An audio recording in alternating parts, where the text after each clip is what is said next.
Mesdames, Messieurs, bonsoir. Merci de suivre Télémétropole à l'heure de Métro News. Voici les titres à la une de ce soir. Double assassinat à Delma 41 ce mardi. Un homme d'affaires et son épouse ont été tués alors qu'une fillette a été blessée par balle. Dans l'intervalle, la police annonce la mort d'un membre actif du gang Grand Griffe dans le sud. Des citoyens avisés s'interrogent sur les conséquences de la désignation des gangs comme organisation terroriste par les États-Unis pour Haïti.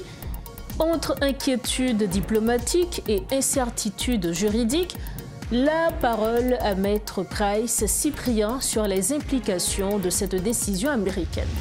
Également, au titre de ce mardi, le gouvernement haïtien annonce un accompagnement pour 10 000 familles déplacées en raison de la violence des gangs. Cet accompagnement, qui priorise les établissements scolaires occupés, vise à permettre aux déplacés de se relocaliser, a précisé le ministre des Affaires sociales et du Travail, Georges Wilbert Franck.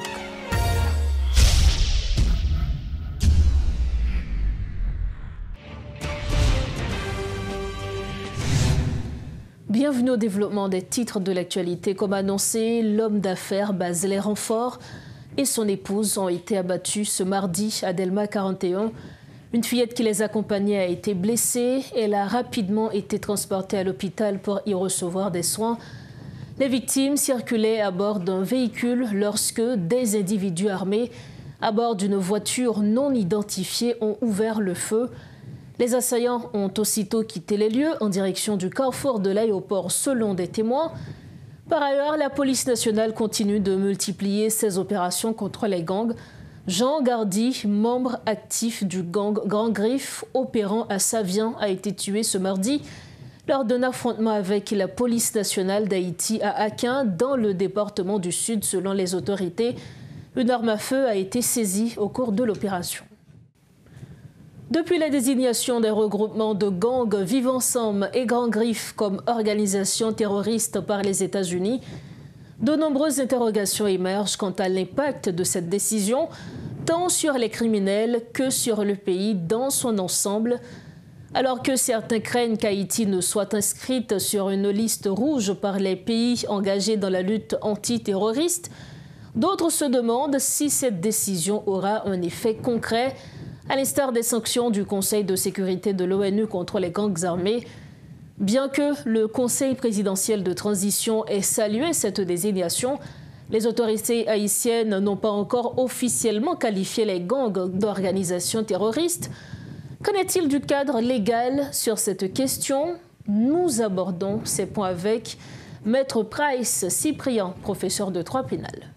Bonsoir Maître Price Cyprien, merci d'être avec nous. Bonsoir Rose, c'est un plaisir encore une fois d'être à Métropole en tant que professeur de droit pénal spécial pour parler d'infractions, pour parler de terrorisme, parce que c'est l'une des infractions suprêmes dans la lignée des infractions. Quand on parle de terrorisme, c'est que ça dépasse quand même l'entendement humain. Justement, nous allons parler de cette désignation par le département des États-Unis de la coalition Vivre Ensemble et de Grand Griffe comme organisation terroriste. Est-ce que vous pouvez établir rapidement la différence entre gang et terrorisme? Bon, en somme, en matière pénale, il y a 3 types d'infractions. Il y a les contraventions qui sont quand même au bas de l'échelle, les délits et ensuite les crimes. Donc, parler de gang, c'est une appellation, une désignation, je dirais, conventionnelle. Mais quand quand on parle de terrorisme, donc ça, on atteint déjà un autre niveau, parce que le terrorisme, ce n'est pas encore la commission de crimes ou de délits. C'est la commission de crimes dans un but bien déterminé. Par exemple, n'importe quelle qualité de crime. Ça peut être des actes d'assassinat, ça peut être et des meurtres, des homicides volontaires, et ça peut être un détournement d'avion. C'est quand on opère ces genres d'infractions qui sont déjà réprimées par la loi, qui sont reconnus comme des crimes, mais dans un but de faire peur, dans un but spectaculaire. Donc, le terroriste n'est pas celui qui se cache derrière son action, il agit. Et il s'affirme aussi. Il s'affirme et il revendique. Il revendique aussi l'action quand il commet un crime ou un délit spectaculaire à travers la ville ou n'importe où il se trouve. Donc je pense que c'est ce que les autorités du département d'État américain ont remarqué, que les actes criminels en Haïti ont pris un autre degré. C'est pour cela, probablement, ils ont accepté d'identifier ces coalitions comme étant des gens qui commettent des actes terroristes. Ces coalitions désignées comme étant des terroristes, légalement, qu'est-ce que cela implique pour Haïti? Qu'est-ce que cela implique pour Haïti? Est-ce que c'est une bonne qualification? Parce que déjà, il faut dire que il n'y a pas longtemps, le département d'État avait déjà désigné Haïti comme étant un pays se trouvant sur la liste rouge, où on indiquait déjà aux ressortissants américains, aux Canadiens, de ne pas mettre les pieds en Haïti. Et on avait demandé aux membres des familles des Américains, aux Américains qui sont ici, de rester en stade de vigilance. À n'importe quel moment, on peut leur demander de quitter le pays. Donc, ce n'est pas étonnant que cette semaine, qu'on ait pu qualifier ces deux organisations comme des organisations terroristes, parce que on a vu tout ce qui s'est passé, tout ce qui se passe encore, que ce soit dans la zone de Gravine, dans la zone de Village de Dieu, ou même les derniers coups qu'on a eus à Kinskoff ou à Mirbalais. Donc, ils ne s'en cachent pas. Ils se disent, bon voilà, on commet des actes pour déstabiliser l'État, ils défient l'autorité de l'État. Donc, ce n'est pas étonnant que les États-Unis qualifient ces organisations non plus d'organisations de malfaiteurs, mais d'organisations terroristes, parce que ça dépasse, si vous voulez, le dernier degré des crimes qu'on pourrait commettre dans un pays. Dans la normalité de la législation pénale, on pourrait parler de crimes, de délits et de contraventions, mais quand on dépasse, quand ces actes de vandalisme ou de terrorisme dépassent, si vous voulez, le champ international, ça a des répercussions sur l'international, parce que, dites-vous bien, actuellement, on considère Haïti comme une sorte de menace, non seulement pour la Caraïbe, mais aussi pour les États-Unis. Donc, ce n'est pas étonnant qu'on qualifie certaines organisations en Haïti d'organisations terroristes, mais les retombées, dois-je vous dire, seront vraiment néfastes pour le pays. Les retombées seront néfastes pour le pays. Il va y avoir beaucoup de conséquences. On va justement parler de ces conséquences. Vous aviez dit que cette appellation pourrait avoir des conséquences néfastes pour Haïti. En quel sens que cette appellation pourrait en avoir, puisque après cette désignation, certains espèrent que les États-Unis viennent pour intervenir, pour mener des opérations, pour nous aider à trouver une solution à cette crise sécuritaire. En quoi donc ça pourrait être néfaste pour Haïti? Bon, certains Haïtiens pensent toujours que le sauveur doit venir du ciel.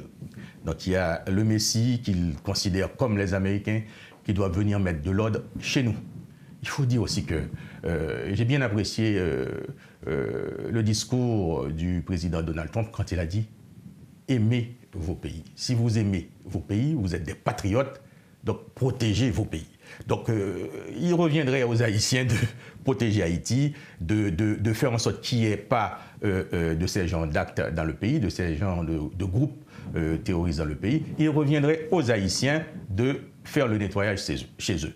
Donc, demander aux Américains de venir, je ne pense pas qu'à l'heure actuelle où le président américain est occupé à la grandeur des États-Unis de faire une opération dans le pays. Mais toutefois, on peut dire que dès la semaine dernière, il y a eu des conversations entre le président de l'Organisation des États américains et le président américain, demandant à cette organisation de prendre ses responsabilités face à la situation qui se déroule actuellement en Haïti. C'est vrai que les forces multinationales qui sont là ont prouvé leur incapacité à pouvoir lutter contre les groupes armés. Donc, je pense que d'après les derniers développements de l'actualité, il se pourrait bien que l'OEA s'organise pour envoyer d'autres troupes pour intervenir dans le problème haïtien.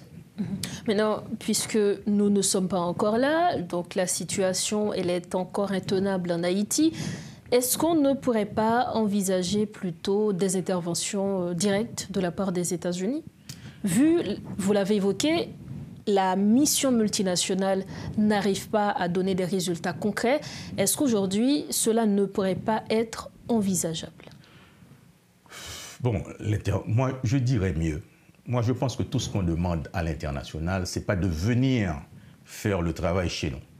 Moi, je pense que si on influe, comment dirais-je, de l'aide à la police nationale, de l'aide réelle, et la formation, il y a de bons éléments au sein de la police nationale et au sein de l'armée aussi. Nous avons deux forces armées en Haïti qui peuvent assurer la sécurité du pays. Pourquoi toujours penser à l'international qui doit venir du ciel comme un sauveur pour résoudre le problème haïtien? Moi, je pense qu'il faut renforcer la police nationale, il faut renforcer les forces armées d'Haïti pour résoudre le problème en Haïti. Et pourquoi pas, à l'heure actuelle, on remarque qu'il y a une certaine accalmie dans la situation. Une fois que les Américains ont qualifié certains groupes de groupes terroristes, parce qu'on sait que l'implication du terrorisme à l'international, que ce soit à travers la Convention des Nations Unies sur le terrorisme, donc on voit qu'il y a une certaine accalmie. Mais il faut se méfier. Il faut se méfier. Justement, parce qu'il y a toujours des zones,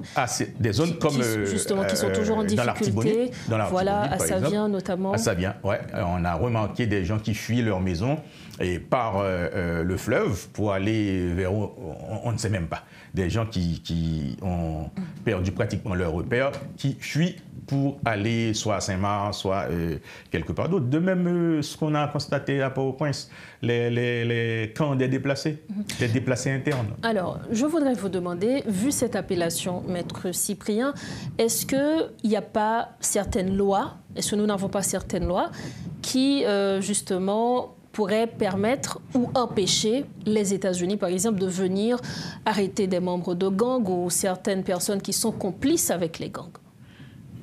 Bon, est-ce qu'il y a des lois qui permettraient aux Américains de venir arrêter les gens? Ou qui empêcheraient également? Ou qui empêcheraient. Bon, on peut remonter...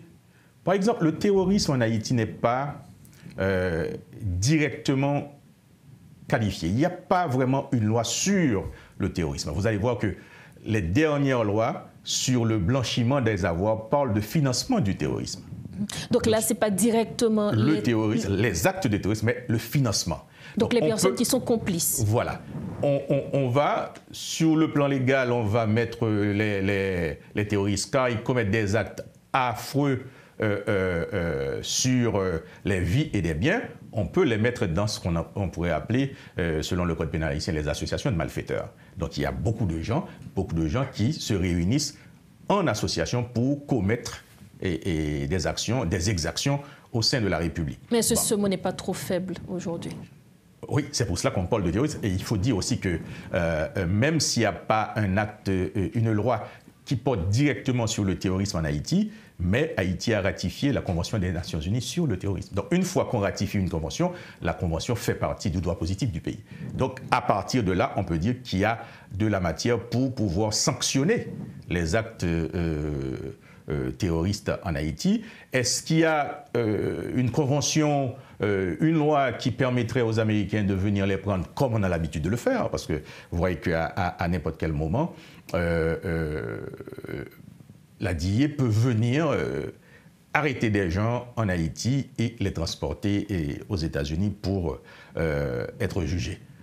Cet état de fait est venu à partir d'un accord en forme simplifiée qu'il y a eu en 1997 avec le gouvernement Préval et Madeleine Albright, qui représentait les États-Unis à cette époque, où ils ont signé un accord permettant aux Américains de procéder à l'arrestation de certains Haïtiens qui seraient soit dans le trafic de drogue ou toute autre infraction ayant un caractère international. Donc à partir de cela, ce texte a été ratifié par un décret du Parlement en 2000. À partir de cela, les Américains ont quand même un outil légal pour venir procéder à l'arrestation d'Haïtiens et les transporter aux États-Unis. Ce qui est contraire on pourrait dire, à la législation internationale, parce qu'en principe, on ne peut pas extrader un national. Dans tout pays qui se respecte, on ne peut pas extrader un natif du pays pour aller être jugé quelque part ailleurs. Donc on ne peut pas venir, par exemple, on va prendre le cas dans ce contexte que nous sommes, les États-Unis ne peuvent pas rentrer dans le pays, arrêter par exemple un membre de gang et aller avec lui aux États-Unis. C'est ce que vous nous dites. Les Américains ne devraient pas pouvoir le faire, mais à partir légalement, donc selon la loi. Non, ne devraient pas pouvoir le faire. Mais légalement, ils peuvent le faire parce qu'à partir de l'accord de Albright-Preval de 1997, qui a été ratifié en 2000, ils ont cette possibilité de venir en Haïti, procéder à l'arrestation, comme ils en ont fait pour pas mal de chefs de gang et aussi des trafiquants de drogue. Alors, nous allons mettre fin à cette interview. Rapidement, qu'en est-il donc du décret du 4 mai 2023 ? Le décret du 4 mai 2023 est venu renforcer, si vous voulez, la législation haïtienne s'agissant du blanchiment des avoirs, des problèmes de financement du terrorisme, mais ils ont eu un peu d'avance sur, probablement, le trafic des armes à feu à grande échelle. Donc, ce décret couvre tout ça, tout en abrogeant toutes les dispositions des anciens décrets et des anciennes lois, que ce soit la loi de 2001 sur le blanchiment des avoirs, la loi de 2013, la loi de 2016. Donc le décret de 2023 est venu abroger toutes les dispositions qui lui sont contraires. Donc c'est un autre texte qui englobe ces textes qui réprimaient, si vous voulez, le blanchiment des avoirs, le terrorisme et le trafic des armes à travers le pays. Mais l'accord qui a été signé par le président Preval tient toujours aujourd'hui? L'accord tient. Tant qu'on ne dénonce pas un accord international, donc l'accord tient debout. Maître Price-Cyprien, merci pour vos éclairages. C'était un plaisir d'être encore une fois sur Métropole pour éclairer la lanterne de nos téléspectateurs. Merci encore. Un plaisir. Voilà donc les propos de Maître Price-Cyprien, ancien député. Il était notre invité ce soir. Avec lui, on parlait justement de la désignation des États-Unis de la coalition Vivre Ensemble et Grand Griffe comme organisation terroriste. Merci de votre fidélité à Métro News. Le gouvernement haïtien annonce un programme d'accompagnement pour 10 000 familles déplacées en raison de la violence des gangs. Ce soutien qui donne la priorité aux établissements scolaires actuellement occupés vise à faciliter la relocalisation des déplacés, a précisé le ministre des Affaires sociales et du Travail, Georges Wilbert Franck. Il a également annoncé la mise en œuvre d'un plan de contingence pour accueillir les migrants haïtiens expulsés massivement de la République dominicaine.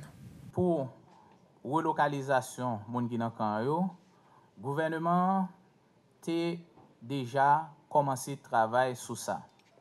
Nous te gagné tout camp qui c'était espace public et bâtiment scolaire. Depuis l'année passée, dans le budget l'année passée, nous avons pris disposition pour nous retirer environ 10 000 familles dans le camp. Et pour ça, le gouvernement a mobilisé une enveloppe de 1,50 milliard de goudes pour nous retirer 10 000 familles qui dans le camp, qui c'est de l'école, ou du moins de bâtiment public, pour nous retirer moun sa yo dans camp sa yo. Nous fait ciblage là, nous initié procédure là, mais nous avons rencontré un ensemble de difficultés. En pile nan moun sa yo pas gagné carte d'identité qui permettent qu'on fasse un chèque pour yo. Nous avons souhaité utiliser d'autres mécanismes, tant que par exemple faire un transfert monétaire ou du moins faire un payroll à travers une banque, mais quantité qui gagne, pas de gain, aucune banque qui te gagne capacité pour faire, connaissant que journée aujourd'hui avec crise là, et nous a dit capacité bancaire est totalement réduite parce que il y a un ensemble de succursales qui inopérant. Donc nous t'es retourné avec chèque du trésor public. Côté n'a parlé à là, nous gagnons un chèque pour plus de 300 millions de gouttes qui est disponible et que nous commençons travail sur livraison chèque ça pour permettre que nous libérer espace scolaire et bâtiments publics en premier lieu. Et ensuite, comme pendant qu'on a essayé de résoudre le problème, il y a d'autres camps qui fait encore et d'autres quand ça a fait nous sommes capables de constater que le gouvernement fait un pile effort pour que nous permettre que moun yo gagne un minimum vital qui garantit et là moi pense que n'a pas le fait on l'autre plan encore pour que nous capables de chercher moyen pour nous continuer à accompagner moun yo jusqu'à ce que nous retirer dernier moun dans la situation d'infortune ça à côté que est obligé de déplacer quitter la caille et en même temps nous gagne une situation ça nous gagne une accélération, un accroissement de flux migratoires en termes de déportation et à côté flux migratoires en termes de déportation qui sorti dans toutes les îles et en particulier la République dominicaine, nous gagnons tout une tendance au retour volontaire qui vraiment augmenté. Pour le moment, le gouvernement a attendu à plus de 15 000 retours volontaires en provenance de la République dominicaine. Et sous base ça, nous fait déjà un plan de contingence consolidé entre le ministère des Affaires sociales, le ministère de l'Intérieur et le ministère des Affaires étrangères pour que nous mettions en dispositif 3 points frontaliers sur 4 qui officiels qui permettent que nous accueillir les gens qui sont sortis en République dominicaine. Donc, il y a une mobilisation qui a fait, il y a un plan de contingence qui est déjà soumis à Premier ministre et Premier ministre déjà prend en compte plan de contingence, il y a de discussions qu'a fait pour que le gouvernement, encore année ça, les débloquer un moyen, comme il était fait l'année passée, il a débloqué 500 millions de gouttes, qui était venu ajouter sous intervention que partenaires techniques et financiers ont fait, qui te permettent que ONM et Direction Immigration et Immigration te fait face à rapatriement plus de 60 000 de nos compatriotes en provenance de la République dominicaine. Et je dis ONM les mobilisé sur 3 points frontaliers et n'a recevoir chaque jour sur chaque point frontalier entre 200 à 600 migrants, que ce soit des retours volontaires, que ce soit des retours forcés. Et c'est dans cette situation ça nous y a. Et le gouvernement, la bataille, l'a fait effort pour que nous soyons capables, avec plan de contingence, nous traverser moment difficile ça encore, sans que les pas tourner aux catastrophes. Le regroupement des signataires de l'accord Montana lance un cri d'alarme face aux violences subies par les ressortissants haïtiens en République dominicaine. Un sitting est prévu devant l'ambassade de la République voisine afin d'alerter la communauté internationale sur les violations flagrantes des droits des Haïtiens, selon Maître Iswick Théophin. Par ailleurs, l'avocat appelle au retrait de la mission multinationale d'appui à la sécurité qui, un an après son déploiement, n'est toujours pas parvenu à endiguer le chaos sécuritaire. Selon lui, davantage de territoires sont passés sous le contrôle des bandits depuis l'arrivée des forces étrangères. Il y a des citoyens haïtiens qui retrouvent à travers les rues en République dominicaine, eh bien, malgré ne pas représenter aucun danger, eh bien, nous constatons qu'il y a fusillé et que il y a des femmes enceintes qui sur le point d'accoucher. Eh bien, ils ont arrêté pendant qu'ils ont accouché, qui engendré côté que ti moun mouri, femme mouri, et pas gagné personne qui protégeait dans une telle situation. Nous constatons récemment qu'il y a un chauffeur dominicain qui frappait un citoyen haïtien, et après, elle a constaté le fin frappé, il tournait, passé machine dans le soleil, il fin achevé.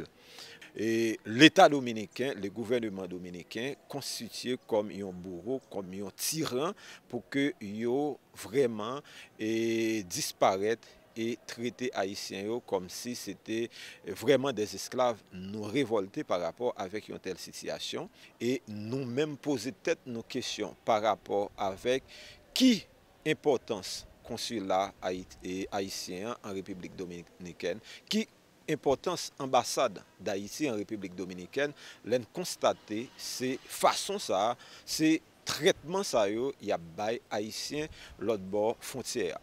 Et pour raison ça, pour nous envoyer un message clair, non seulement par autorité dominicaine, mais également autorité haïtienne, eh bien nous lancer un sit-in et dans le jour qui venir, nous allons pour partager date là avec la presse, un sit-in devant l'ambassade dominicaine en Haïti pour que nous voyions un message clair par l'État dominicain et ensemble communauté internationale là pour nous dire Ça qu'a fait en République dominicaine, c'est une situation de violation des droits humains.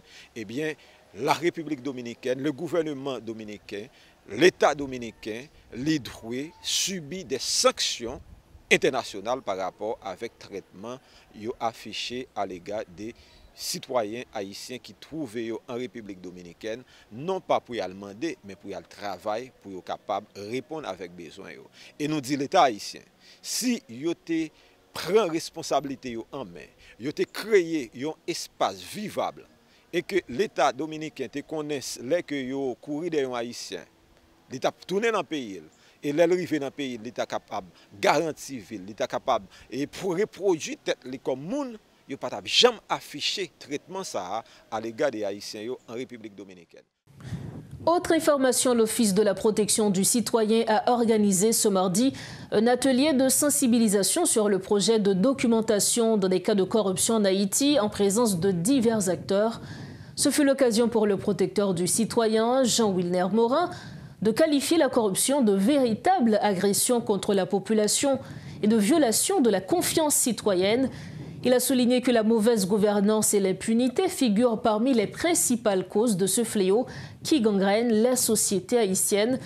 De son côté, Hans-Jacques Ludwig Joseph, directeur de l'ULCC, a indiqué que ce projet s'inscrit dans le cadre du renforcement de la lutte contre la corruption. Suivez ce reportage signé Rodolphe Fierluy et Guy Trichoisy. C'est un atelier qui rassemble des acteurs étatiques issus d'horizons divers.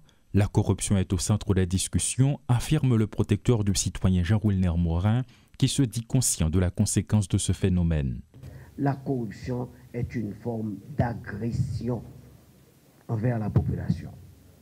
Une agression ou de violation de la confiance publique, bref, des normes de conséquences manifestes. Elle déborde de simples subjectivités au sens où, saisi par le droit, il devient désormais plus facile de comprendre ses contours réels. Voilà ce dont il est question ce matin, cette agression, une agression contre la souveraineté nationale. Un projet de documentation des cas de corruption, c'est ainsi que se nomme cette rencontre. Un document final sera produit pour les suites légales, assure le protecteur du citoyen. Cet atelier aujourd'hui, avec vous, est un incitatif pour que chacun de nous, dans sa sphère d'activité, dans l'État, dans le gouvernement, dans les administrations publiques, aujourd'hui c'est l'occasion, avec vous, collègues, magistrats, et vous des acteurs étatiques, de faire en sorte que nous portons cet antidote à nos voisins, à nos collègues, à nos amis, afin d'extirper de l'administration publique ce venin qu'est la corruption. De son côté, le directeur général de l'ULCC, Hans-Jacques Ludwig Joseph, estime que des mesures doivent être prises pour freiner la corruption au sein de l'administration publique notamment, et l'ULCC entend continuer à mener à bien sa mission. Le renforcement des capacités des agents publics concernant la documentation des cas de corruption constitue un levier essentiel dans la répression des faits de corruption. Il est nécessaire de rappeler que l'ULCC, qui porte en priorité cette attribution légale, a déjà conjointement avec la Bibliothèque nationale d'Haïti défini et signé un protocole d'accord sur l'établissement du Centre de documentation anticorruption, le CEDAC. De nombreuses discussions ont été réalisées sur la corruption en vue de trouver une issue à ce fléau national. Lentement mais sûrement, l'ULCC et l'OPC travaillent de concert. Lentement mais sûrement, l'ULCC et l'OPC avancent, rassurent les deux directeurs. Pour refermer cette édition, la Fédération haïtienne des petites et moyennes entreprises a lancé le programme Fonds de soutien aux micro, petites et moyennes entreprises, accompagné de la création de services de développement d'entreprises. Ce projet vise à faciliter l'accès au crédit pour les PME affectées par la dégradation du climat sécuritaire. Lors de la cérémonie officielle de lancement, ce mardi 6 mai, la présidente de la FAPME, Marie-Annick Mézil-Lérisson, a plaidé en faveur de la recapitalisation des PME ainsi que de milliers de commerçantes du secteur informel lourdement touchées par la recrudescence de l'insécurité.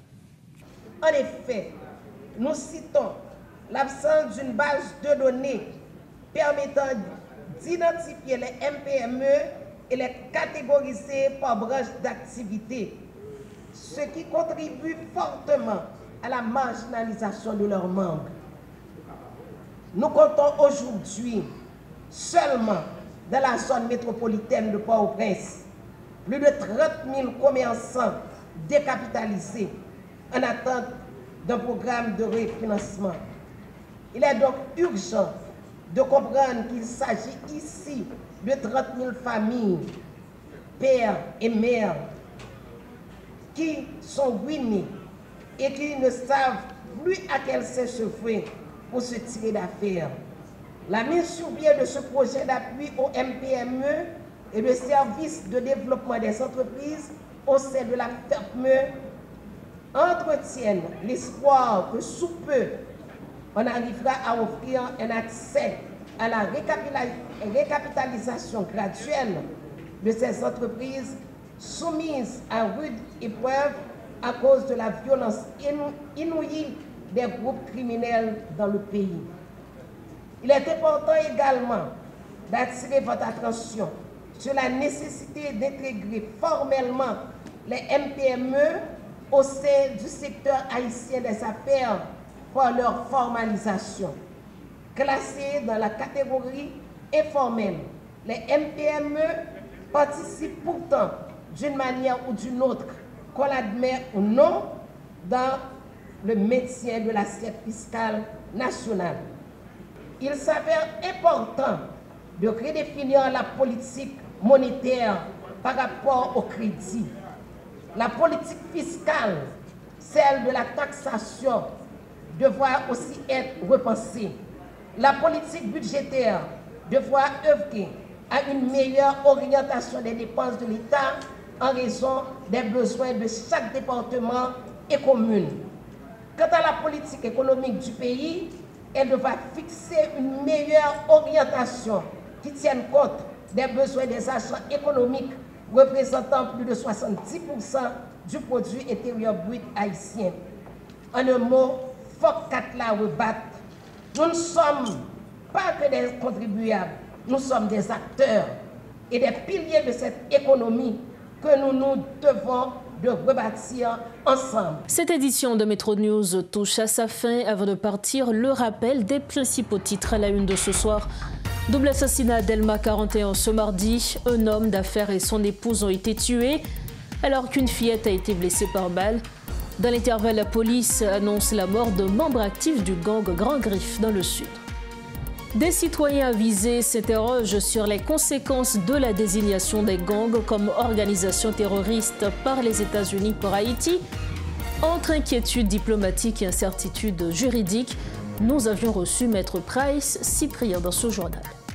Et puis le gouvernement haïtien annonce son accompagnement pour 10 000 familles déplacées en raison de la violence des gangs. Cet accompagnement qui priorise les établissements scolaires occupés vise à permettre aux déplacés de se relocaliser, a précisé le ministre des Affaires sociales et du Travail, Georges Wilberforce. C'est sur ces informations que nous refermons cette édition de Métro News. Merci infiniment à chacun de vous de l'avoir suivi. Un grand merci également à toute l'équipe de Métropole ayant rendu possible cette édition. On se retrouve bientôt. Entre-temps, restez branchés Métropole et prenez soin de vous. Bonsoir.